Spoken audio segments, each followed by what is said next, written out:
रोग प्रतिरोधक क्षमता को बढ़ाने वाली बहुत ही स्वास्थ्यवर्धक आयुर्वेदिक औषधि च्यवनप्राश को कौन नहीं जानता। हम सभी ने अपने जीवन काल में कभी न कभी इसका सेवन अवश्य किया होगा। सबसे पहले इस औषधि का प्रयोग च्यवन ऋषि ने किया। उन्हें यह औषधि किस प्रकार प्राप्त हुई, आइए जानते हैं इस रोचक कथा को। भृगु ऋषि की पत्नी पुलोमा जब गर्भवती थी तो उन्हें प्रलोम नामक एक राक्षस उठाकर ले गया। पुलोमा उस राक्षस की गिरफ्त से छूटकर भागने लगी। तेज दौड़ने के कारण उनका गर्भ फिसलकर जमीन पर गिर पड़ा, परंतु शिशु को कुछ नहीं हुआ। उनके तेज से वह राक्षस जलकर भस्म हो गया। च्यवन का अर्थ होता है गिरना। गर्भ के जमीन पर गिरने के कारण उस बालक का नाम च्यवन पड़ा। ऋषि भृगु और पुलोमा का यह तेजस्वी पुत्र बचपन से ही ईश्वर की भक्ति में लग गया। धीरे धीरे ईश्वर के प्रति उसकी भक्ति भावना और गहरी होती चली गई। फिर वह तपस्या करने निकल पड़े। अन्न जल त्याग कर वे घोर तपस्या में लीन हो गए। उनके चारों तरफ दीमकों ने बाबियां बना दी।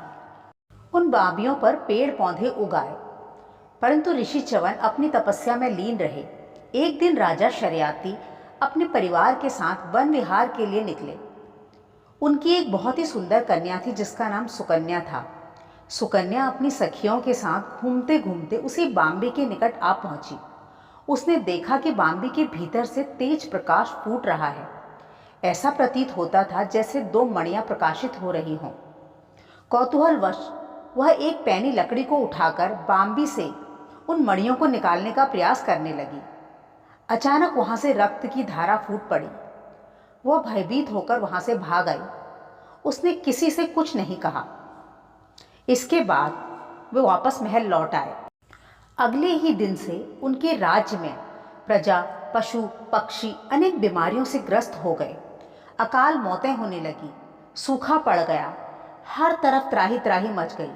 राजा ने कई पंडितों ज्योतिषियों को बुलाकर कारण जानना चाहा, परंतु कोई भी सही सही बता नहीं पाया।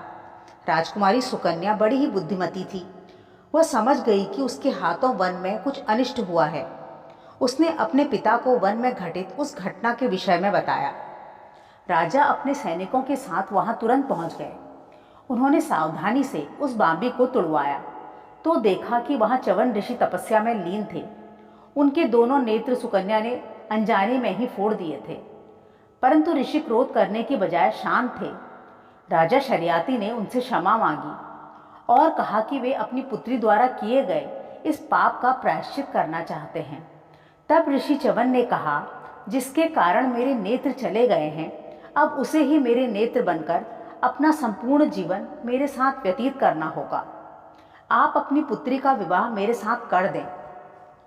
इस पाप का यही प्रायश्चित है। यह सुनकर राजा शर्याती कांप उठे।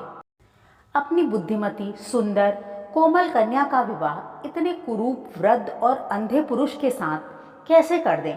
यह असंभव है। मैं अपनी पुत्री की बलि नहीं चढ़ा सकता। ऐसा विचार कर वो राजमहल लौट आए। सुकन्या को जब पता चला कि च्यवन ऋषि से विवाह करके ही उसके पाप का प्रायश्चित हो सकता है, तो वह उनसे विवाह करने के लिए तैयार हो गई और उसने अपने पिता को भी मना लिया। फिर सुकन्या च्यवन ऋषि से विवाह कर वन में एक कुटिया में रहने लगी। दिन रात अपने पति की सेवा में लगी रहती, उन्हें किसी प्रकार का कोई कष्ट नहीं होने देती। एक दिन सुकन्या नदी से पानी भरकर लौट रही थी तो रास्ते में उसे दो सुंदर पुरुष मिले। उन्होंने सुकन्या के सौंदर्य की प्रशंसा की और बूढ़े च्यवन ऋषि की आलोचना करते हुए कहा, हम दोनों में से किसी एक से विवाह कर सुखपूर्वक जीवन व्यतीत करो। एक नेत्रहीन वृद्ध पुरुष की सेवा में अपना जीवन क्यों व्यर्थ कर रही हो? इस पर सुकन्या ने उन्हें फटकारते हुए उनकी कड़ी निंदा की और अपने मार्ग से हटने को कहा। सुकन्या की ऐसी धर्मपरायण बातें सुनकर दोनों सुंदर पुरुष बोले, देवी, हम अश्विनी कुमार हैं और तुम्हारी परीक्षा ले रहे थे। हम देवताओं के वैद्य हैं और तुम्हारे पति की दृष्टि और यौवन दोनों लौटा सकते हैं। यह कहकर वे च्यवन ऋषि को अपने साथ ले गए। उन्होंने च्यवन ऋषि को एक सरोवर में स्नान कराया, जिससे उनकी दृष्टि लौट आई। हजारों वर्ष के तप के कारण च्यवन ऋषि का शरीर जीर्ण शीर्ण हो गया था, तो अश्विनी कुमारों ने कई जड़ी बूटियों को मिलाकर अमृत तुल्य एक औषधि बनाई। उसके सेवन से ऋषि च्यवन ने पुनः यौवनावस्था को प्राप्त कर लिया।